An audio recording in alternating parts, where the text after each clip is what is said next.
Assalamualaikum warahmatullahi wabarakatuh. Selamat pagi bunda-bunda pintar semuanya.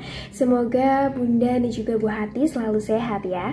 Sebelumnya izinkan saya untuk memperkenalkan diri bunda. Saya Bu Citri Widiarti dengan NIM 1337431220008. Pada kesempatan kali ini saya akan memberikan materi tentang ASI berkualitas dengan isi piringku.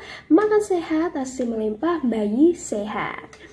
Oke bunda, jadi isi piringku, bunda-bunda sudah tahu belum sih apa yang dimaksud dengan isi piringku? Oke, jadi apa sih isi piringku itu? Jadi isi piringku ini merupakan sebuah program yang digalakkan oleh Kementerian Kesehatan Republik Indonesia. Lalu sebagai apa sih isi piringku ini? Jadi sebagai upaya untuk mengkampanyekan konsumsi makanan sesuai dengan porsi gizi seimbang. Lalu bagaimana konsepnya?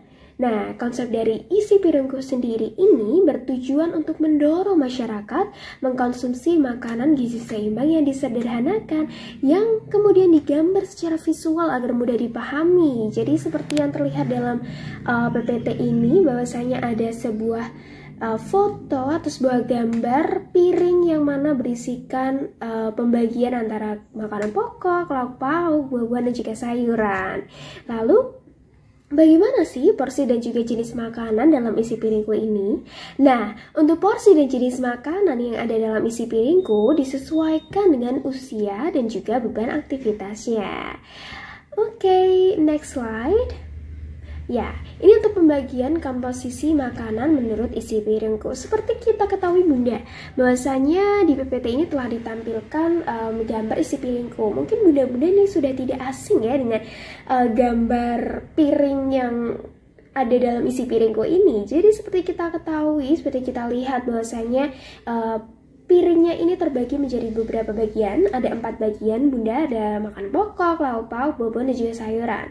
Lalu bagaimana sih pembagiannya? Oke, untuk yang pertama ini ada makanan pokok, merupakan 1/3 piring dari makanan pokok sendiri. Jadi dia salah satu yang terbesar nih di antara isi yang lainnya, yang mana berisi karbohidrat atau makan pokok misalnya saja beras, ubi, gandum, jagung, roti, dan lain-lain. Mungkin saja bunda ini apalagi orang Indonesia ya, kita pasti sering mengkonsumsi beras. Namun yang perlu kita ketahui bahasanya makanan pokok itu bukan hanya beras saja bunda, tetapi juga ada roti, kemudian juga ada gandum, kentang, dan lain sebagainya yang patut bunda-bunda coba juga. Kemudian untuk porsi lauk pauk ini, ya jadi lauk pauk ini dia menempati 1/6 bagian dari piring. Lauk pauk ini berisi apa aja sih? Ya, jadi lauk pauk ini berisi protein hewani maupun nabati. Pasti bunda-bunda sudah tahu dong ya, apa aja contoh dari lauk pauk hewani maupun nabati. Ya, ada ikan, ada ayam, kemudian ada tempe, ada tahu, dan lain sebagainya. Lalu ini buah-buahan. Berapa ya? Jadi kalau buah-buahan sendiri ini dia menempati 1/6 bagian dari piring, sama seperti lauk pauk tadi ya.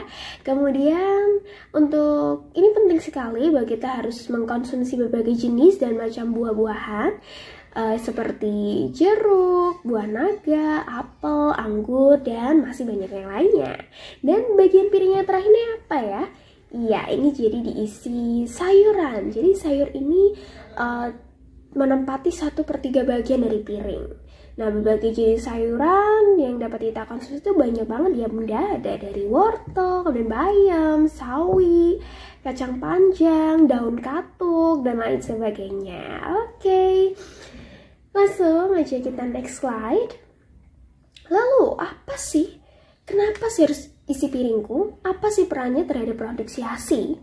Nah, jadi tuh peran isi piring itu banyak banget bunda terhadap ASI nih. Yang pertama adalah ASI. Jadi kebutuhan yang cukup penting bagi busui karena erat kaitannya dengan produksi ASI. Kemudian ASI ini kan seperti kita ketahui bahwa sangat berpengaruh untuk tumbuh kembang bayi. Nah, pemenuhan gizi yang baik bagi ibu menyusui ini nantinya akan berpengaruh terhadap status gizi dari ibu menyusui dan juga tumbuh kembang anak-anak kita nantinya.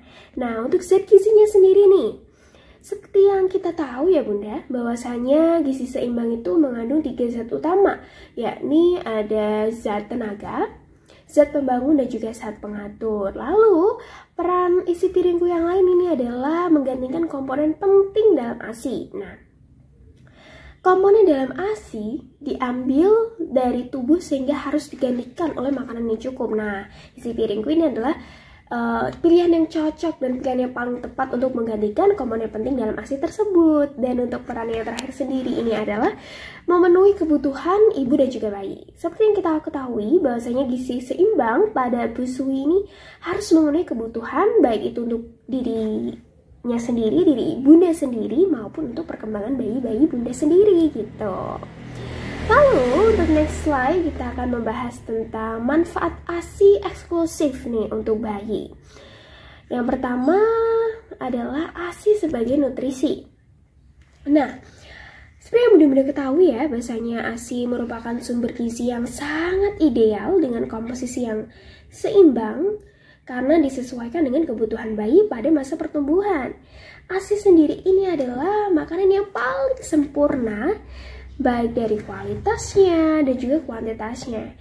Dengan melaksanakan total laksana menyusui yang tepat dan juga benar, produksi ASI cukup sebagai makanan tunggal bagi bayi normal sampai usia 6 bulan.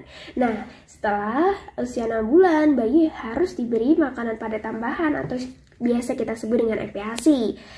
Tetapi ASI tetap diberikan sampai anak-anak kita nanti usianya 2 tahun. Seperti itu. Untuk kemudian yang kedua nih, manfaat ASI itu dapat meningkatkan daya tahan tubuh bayi. Nah, kok bisa sih? Jadi, pada saat kekebalan bawaan dalam tubuh bayi mulai menurun, ASI ini akan mencukupi kekebalan dalam tubuh bayi. Karena ASI adalah cairan hidup yang mengandung zat kekebalan yang dapat melindungi bayi dari berbagai penyakit infeksi, bakteri, virus, parasit, dan juga jamur. Nah, salah satu jenis ASI ini, kolostrum, mengandung zat kekebalan 10 hingga 17 kali lebih banyak daripada susu mature.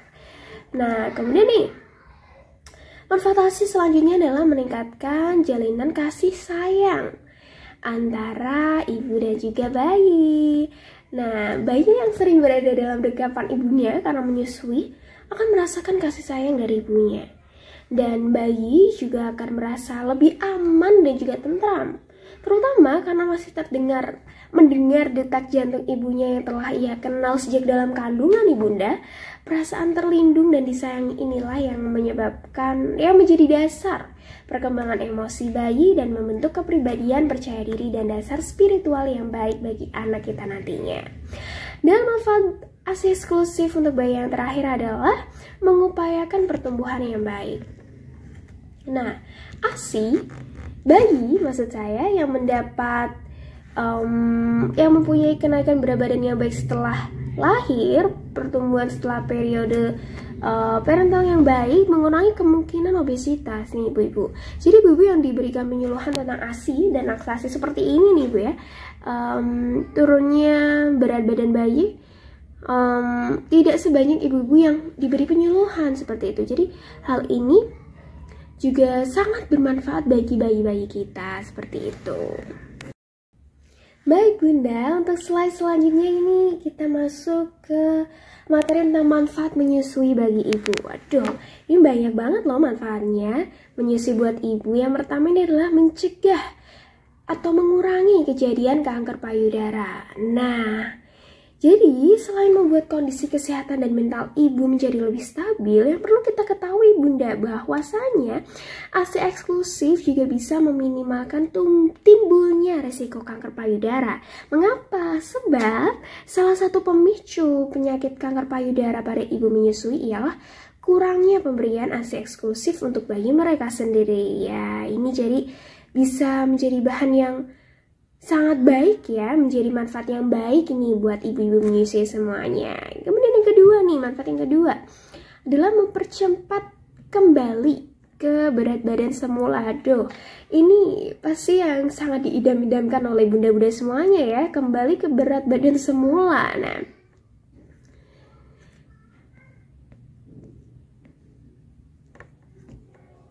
Nah, jadi bunda-bunda sekalian, menyusui akan membantu uterus ibu berkontraksi dan kembali ke ukuran normal, serta mempercepat pengeluaran darah. Dengan begitu, bisa menyebabkan masa nifas bunda-bunda semuanya ini menjadi lebih singkat. Dan menurut tim ahli NutriClub, salah satu keuntungan yang dapat diperoleh dari ibu yang sedang menyusui adalah dapat mengembalikan bentuk tubuh hingga seperti semula secara alamiah. Kenapa kok bisa sih gitu ya? Karena hal ini disebabkan ketika proses produk air susu berlangsung akan banyak energi yang bunda-bunda sekalian keluarkan, seperti itu. Nah, untuk manfaat yang ketiga nih bunda, apa ya? Oke, untuk manfaat yang ketiga ini adalah dapat digunakan sebagai metode KB sementara. Nah, menyusui ini dapat menjadi KB alami karena saat bunda menyusui, atau tepatnya ketika bayi menghisap ASI, kadar prolaktin pada bunda-bunda sekalian akan semakin meninggi. Nah, tingginya hormon prolaktin ini yang akan menyebabkan menekannya ovulasi atau masa subur pada wanita, sehingga membantu mencegah kehamilan. Kemudian manfaat yang selanjutnya adalah mempercepat pengecilan kandungan, kemudian ada mencegah pendarahan pasca melahirkan nih. Jadi perangsangan pada payudara ibu oleh isapan bayi akan diteruskan ke otak dan juga kelenjar hipofisis yang akan merangsang terbentuknya hormon oksitosin. Jadi hormon oksitosin ini akan membantu mengkontraksi kandungan dan mencegah terjadinya pendarahan pasca persalinan. Nah, manfaat menyusui yang selanjutnya bagi ibu ini adalah mengatasi rasa trauma. Jadi, dapat menghilangkan trauma saat persalinan sekaligus dengan kehadiran buah hati pertama kalinya bisa menjadi penyemangat hidup bagi seorang bunda-bunda sekalian ya.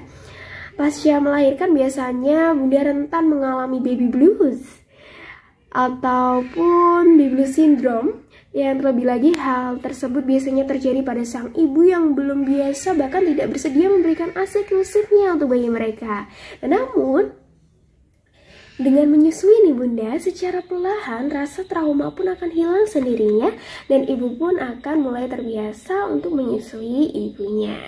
Nah, dan manfaat yang terakhir nih adalah mengandung antibodi yang dapat menghambat pertumbuhan virus. Next slide selanjutnya adalah faktor yang memengaruhi produksi ASI. Apa aja ya faktor-faktornya? Nah, di sini ada 6 faktor yang mempengaruhi produksi ASI. Yang pertama adalah perawatan payudara. Apa ya? Jadi, kok bisa? Ya, jadi gini bunda, perawatan payudara yang benar akan memperlancar produksi ASI. Oleh karena itu, sebaiknya bunda-bunda sekalian melakukan perawatan payudara yang dilakukan saat bunda masih dalam masa kehamilan. Kemudian faktor yang kedua nih adalah asupan makanan ibu. Nah ini nih ya, jadi produksi ASI sangat dipengaruhi oleh makanan yang kita konsumsi, yang bunda-bunda sekalian konsumsi. Nah, oleh karena itu bunda perlu menyantap makanan yang mengandung gizi seimbang secara teratur ya, tentunya dengan menerapkan isi piringku. Oke, faktor yang selanjutnya ini adalah kondisi psikis dari ibu sekalian. Nah, keadaan psikis bunda nggak kalah pentingnya dalam proses kelancaran ASI. Karena refleks keluarnya ASI sangat dikontrol oleh perintah yang dikirim oleh hipotalamus.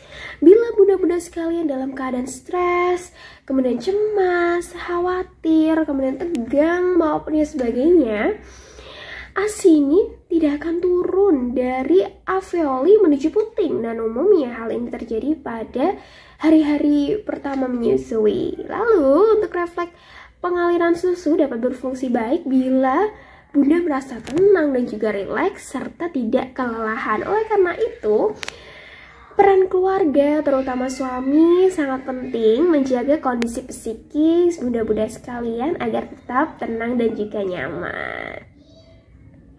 Kemudian nih, selanjutnya adalah frekuensi bayi menyusui. Nah, frekuensi bayi menyusu secara langsung maupun dengan memerah ASI melalui produksi dan juga kelancaran keluarnya ASI. Kemudian faktor yang kelima ini adalah cara bayi menghisap ASI. Dan juga ada faktor yang keenam, ini juga dipengaruhi oleh obat-obatan dan juga alat kontrasepsi. Jadi penggunaan alat kontrasepsi pada ibu yang menyusui dapat mempengaruhi jumlah produksi ASI dari bunda-bunda sekalian. Jadi perlu diperhatikan ya bunda-bunda.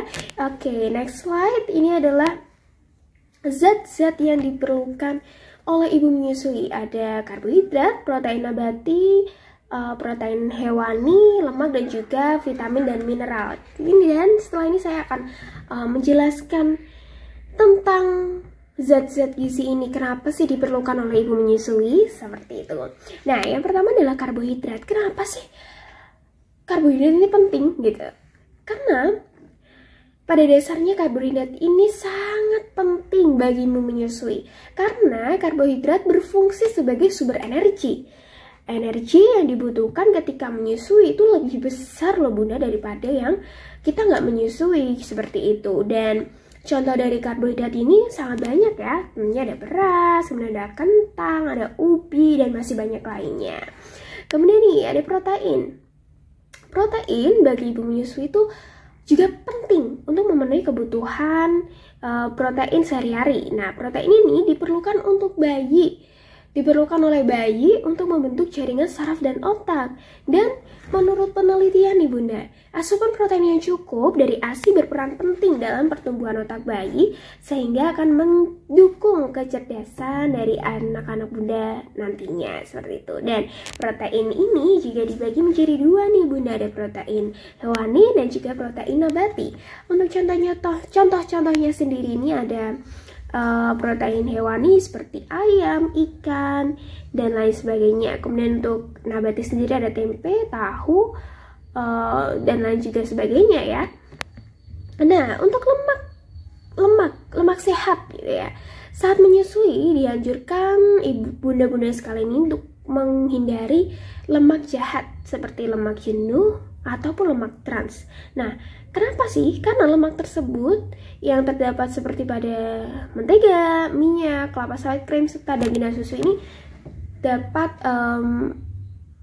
memberikan efek yang kurang baik bagi produksi ASI. Nah, sebaliknya nih ya, bunda-bunda ini harus memilih makanan dengan lemak sehat yang mengandung omega 3.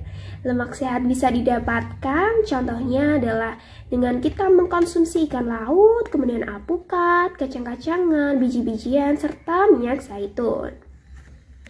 Nah, untuk vitamin dan mineral sendiri, bunda, selama menyusui si kecil, tubuh busui atau ibu menyusui ini akan membutuhkan lebih banyak energi dan juga nutrisi.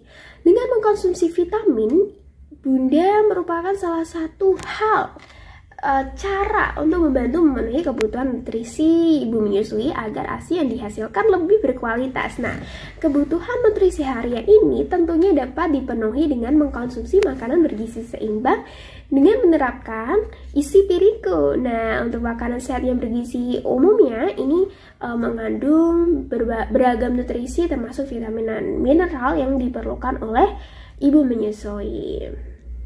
Oke, next. Nah, setelah kita mengetahui zat gizi apa aja yang diperlukan oleh ibu menyusui, sekarang kita akan membahas tentang bahan makanan yang dianjurkan untuk ibu menyusui. Yang pertama ini adalah daun katuk. Ini sudah sangat terkenal ya. Jadi menurut hasil penelitian bahwasanya pemberian daun katuk pada wanita menyusui dapat meningkatkan produksi ASI. Kemudian untuk kacang-kacangan sendiri, seperti yang kita ketahui juga memiliki manfaat yang baik buat ibu menyusui. Kemudian juga ada pepaya. Nah, pepaya ini dianjurkan dimakan oleh ibu menyusui adalah pepaya mentah. Jadi, kenapa? Karena jenis pepaya mentah ini dapat dipercaya menjadi makanan super yang bisa meningkatkan kualitas dan kuantitas ASI dari bunda-bunda sekalian. Nah, asupan pepaya hijau bisa meningkatkan produksi hormon oksitosin dalam tubuh karena yang bisa memperlancar, meningkatkan aliran ASI. Kemudian ada alpukat. alpukat sendiri ini dia mengandung banyak lemak sehat yang sangat baik untuk ibu menyusui. Selain sumber vitamin A, vitamin C, vitamin D, vitamin E, dan juga K, alpukat juga mengandung omega 3 dan juga asam folat yang membantu pertumbuhan dan perkembangan otak bayi di dalam kandungan. Kemudian untuk brokoli ini juga memiliki banyak manfaat yang sangat-sangat luar biasa ya, karena yang pertama dia bisa membantu perkembangan otak bayi saat masih dalam periode menyusui ini bunda. Tentunya pertumbuhan dan perkembangan bayi sangat tergantung pada nutrisi yang terdapat di dalam ASI. Kemudian yang kedua ini adalah memenuhi kebutuhan kalsium, meningkatkan kualitas ASI, meningkatkan kecerdasan bayi, dan bahkan mencegah anemia pada ibu menyusui. Nah, untuk ikan sendiri, untuk ikan ini karena nutrisi yang didapat bayi di usia 6 bulan pertama hidupnya masih sangat bergantung pada kualitas ASI dari bunda-bunda sekalian, maka bunda harus selalu menjaga kesehatan agar terus bisa optimal menyusui bayi-bayi bunda sekalian. Nah, bunda ini dapat mengkonsumsi ikan, contohnya adalah ikan makarel dan lain sebagainya. Oke, untuk next slide, jadi ini adalah anjuran porsi makan untuk ibu menyusui. Jadi ini untuk nasi adalah 6P, kemudian sayuran ini adalah 4P, kemudian buah ada 4P. Ini seperti ada contoh-contoh gambarnya ya, ada melon, ada jeruk, alpukat, dan juga pepaya. Kemudian ada tempe ataupun lauk protein nabati ya. Ini ada penukar, 4 penukar, kemudian ada daging ayam, daging sapi, dan lain sebagainya. Ini adalah 3P, 3 penukar, dan juga susu adalah 1P, cukup 1P saja. Nah, kemudian untuk minyak goreng nih, ini penggunaannya juga cukup 6P, jangan berlebih ya. Kemudian untuk gula adalah 2P dalam sehari. Ingat ya bunda, jadi untuk anjuran porsi makan ibu menyusui tadi adalah untuk 1 hari. Oke. Nah, selanjutnya ini adalah variasi menu ibu menyusui. Waduh, ini kalau kita sudah membahas makanan ini pasti sangat bersemangat ya bunda. Nah, untuk makan pagi ini ada bihun goreng, ini bisa dikreasikan sendiri ya, ada bihun, cumi-cumi, udang, dan juga sayur-sayuran nih. Jadi seperti kita ketahui bahwa bihun ini adalah salah satu sumber karbohidrat ya bunda gitu. Nah, untuk snack pagi sendiri ada salad buah. Siapa sih yang nggak doyan salad buah ya? Udah sangat viral sekali nih. Ada isinya, ada buah naga, apel, anggur, dan lain-lain. Dan untuk makan siang nih, ada nasi, kemudian kita bisa tambah dengan ikan goreng, tahu goreng, ataupun tempe goreng, serta sayur bening daun katuk. Untuk snack sorenya sendiri ini adalah gandasturi. Gandasturi ini adalah salah satu olahan khas dari Pontianak yang bahan dasarnya adalah kacang hijau yang sudah sangat terkenal untuk bisa meningkatkan produksi ASI ya bunda. Dan untuk makan malamnya sendiri, ini adalah nasi, kemudian ada telur Bali, tahu, dan juga urap sayur. Nah, seperti yang kita ketahui ini contohnya adalah ada 3 makanan pokok, yaitu ada makan pagi, makan siang, dan juga makan malam. Kemudian jangan lupa ditambah 2 selingan, yakni snack pagi dan juga snack sore. Oke, selanjutnya ini adalah ada cuplikan video bunda mengenai olahan snack yang namanya adalah gandasturi. Jadi ini bisa menjadi salah satu inspirasi untuk snack dari bunda-bunda sekalian yang bisa membantu untuk meningkatkan produksi ASI ya. Jadi ini adalah, bisa saya jelaskan sedikit mengenai gandasturi. Apa sih gandasturi itu? Ya, jadi gandasturi itu adalah gorengan manis yang terbilang semakin sulit untuk dijumpai di penjual gorengan, yang mana ini merupakan olahan kue yang berasal dari Pontianak yang bahan dasarnya adalah kacang hijau. Jadi teksturnya itu garing di luar tapi lembut di dalam ya. Jadi dalam tegangan ini masih ada kacang hijau yang teksturnya belum terlalu lunak gitu. Nah, langsung aja, ini adalah videonya yang bunda-bunda selamat menyaksikan. Dan jangan lupa untuk dicatat proses pembuatannya atau mungkin bahan-bahannya untuk jangan sedikit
Bagaimana Bunda tentang video inspirasi pembuatan snack sore dari pembuatan kue ganda story? Nah, semoga video tadi bisa bermanfaat dan bisa Bunda praktikkan langsung di rumah ya setelah penyuluhan hari ini. Oke, langsung saja next slide adalah dampak kekurangan gizi. Nah, Bunda-bunda sekalian ini wajib untuk memperhatikan ya, karena ibu menyusui yang tidak mendapatkan kebutuhan gizi yang cukup akan berpengaruh dan sangat berpengaruh terhadap status gizi dan kesehatan ibu, serta akan menyebabkan ASI yang dihasilkan sangat rendah. Nah, jika produksi ASI menurun, maka kebutuhan gizi dari bayi Bunda juga akan bertambah buruk.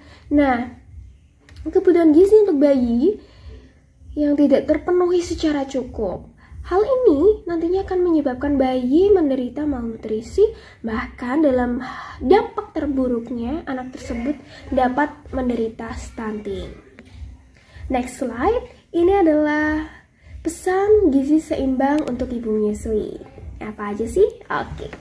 Yang pertama adalah biasakan mengkonsumsi aneka ragam pangan lebih banyak. Jadi bunda-bunda sekalian perlu mengkonsumsi aneka ragam pangan yang lebih banyak untuk memenuhi kebutuhan energi, protein, dan zat mikro, vitamin, dan juga mineral, karena nantinya akan digunakan untuk pemeliharaan kesehatan ibu, dan produksi makro yang diperlukan selama menyusui adalah zat besi, kemudian ada asam folat, vitamin A, B1 atau tiamin, B2 riboflavin, kemudian ada B3 niacin, B6, dan vitamin C, vitamin D, iodium, zinc, dan juga selenium. Waduh, banyak juga ya.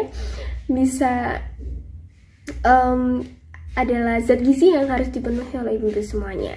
Kemudian pesan gizi seimbang yang kedua adalah minumlah air putih yang lebih banyak. Nah, ini bunda-bunda sekalian, bagaimana nih hari ini sudah mengkonsumsi air putih yang banyak atau belum? Nah, jadi jumlah air yang dikonsumsi ibu menyusui per hari adalah sekitar 850 hingga 1000 mili, lebih banyak dari ibu yang tidak menyusui atau sebanyak 3000 mili atau 12 hingga 13 gelas air per hari. Ingat ya bunda, 12 sampai 13 gelas air per hari. Nah, jumlah tersebut adalah untuk dapat memproduksi ASI sekitar 600 hingga 850 mili per hari. Jadi patut untuk diperhatikan ya bunda. Dan pesan gizi seimbang yang terakhir ini adalah batasi minum kopi. Nah, konsumsi kafein pada ibu menyusui juga berhubungan dengan rendahnya pasokan ASI. Konsumsi kafein untuk ibu menyusui yang aman ini adalah sekitar 300 mg per hari atau sebanyak 3 cangkir kopi per hari. Apabila konsumsi kafein melebihi 300 mg per hari, ini juga dapat menimbulkan efek yang tidak baik buat ibu menyusui. Jadi ibu bunda-bunda pintar sekali ini harus bisa mempraktikkan ya, paling nggak bisa menerapkan pesan gizi seimbang untuk para bunda yang sedang menyusui bayinya untuk dapat memberikan yang terbaik bagi anak-anak bunda sekalian. Nah, waduh, next slide, ternyata sudah selesai bunda-bunda sekalian. Bagaimana pemaparan materi tentang penyuluhan isi piringku untuk ibu menyusui. Nah, semoga ibu-ibu dan juga bunda-bunda sekalian dapat mengambil manfaat dan bisa menerapkan dan bisa bermanfaat untuk kehidupan sehari-hari bunda, untuk bisa meningkatkan produksi ASI yang mana sangat diperlukan oleh bayi-bayi bunda sekalian. Nah, semoga penyuluhan kali ini bermanfaat, dan saya mohon maaf bunda apabila ada perkataan maupun perbuatan yang kurang berkenan. Sampai jumpa di penyuluhan selanjutnya. Wassalamualaikum warahmatullahi wabarakatuh. Selamat pagi bunda-bunda semuanya.